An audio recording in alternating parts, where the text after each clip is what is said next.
All right, quick summary from last week's Bible study. We talked about going to bed tired.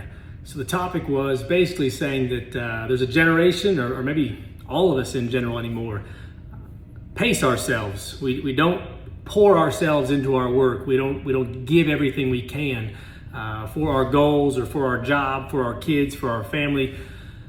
So by reserving that, by penting up some of that energy and essentially biding time, the devil plays in those types of those bored moments, and then we get jammed up with sin. So we challenge kids here, students at Kentucky Welding Institute, to go to bed tired. We're open 16 hours a day. They can come in at 6 a.m. They can weld till 10 p.m. But to give it every ounce, not to sit on their bucket, not to pace themselves. 6 months here is very, very short. Some people want to tread water those first couple of weeks to see how it's going to be. We tell them at orientation the exact opposite. Like, you need to come in, pedal to the metal, and give it all you've got.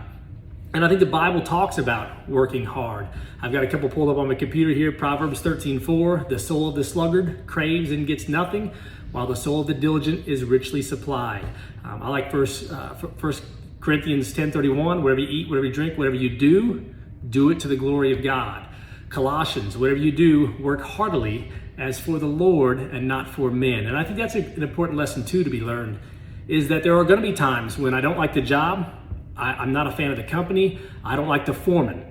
And so in my mind, I rationalize that's why I'm only going to give 80% or 70%. But in the end, really, everything you do, you need to defend your witness. As a Christian, as a person, let's say you're not a Christian, but it's still your name. As Bobby P's signing his name on this job, I'm always going to give everything because I don't want my name to be questioned on the backside of that.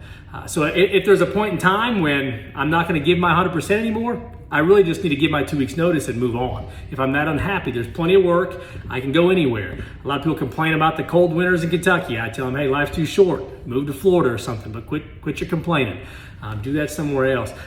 So I've had plenty of, in the military, you had supervisors or officers or over top of you maybe that you liked or didn't like. In jobs I've had throughout my career, my life, I've had people I liked and didn't like. No matter what, I always give 100% because I'm working for God, for His glory. I'm not working for this guy necessarily right on top of me. He might be signing my paycheck, but that's not who my work goes to. I defend my witness. As a Christian, I'm going to give everything I've got for what I'm doing, and that's the deal we made when I got this job. So I think that I think it is. I think it's old school American. I think it's definitely Christian to work and to go to bed tired. And what that also means is, yes, you're going to be given a lot of work. 8s, 10s, 12-hour days for that weld job, and then you have to go home. And you're gonna have to kiss mom, and you're gonna have to and help with the kids, and you've got to sit in the drive there for a second, pray maybe, and then go back in with some energy. I don't think, I don't condone the types of fathers or the men who think that when they get to the house, it's in my lazy boy, my feet are propped up with a cold beer, and mama's cooking, and the kids are quiet doing something else. I think I should save some, and in some cases I won't have any, and that's why I need to pray in the driveway, get some energy, and go in there and tend to my wife's needs, be excited, and be the father that my kids deserve, and that takes a lot of energy, and we're not going to have it all the time, and that's okay too, right? Because when you run out, that's when you learn that this life was never intended for you to try to tackle on your own. It's by leaning on God that you can make things happen. I think Matthew 19:26 would tell you, with man this is impossible, with God all things are possible.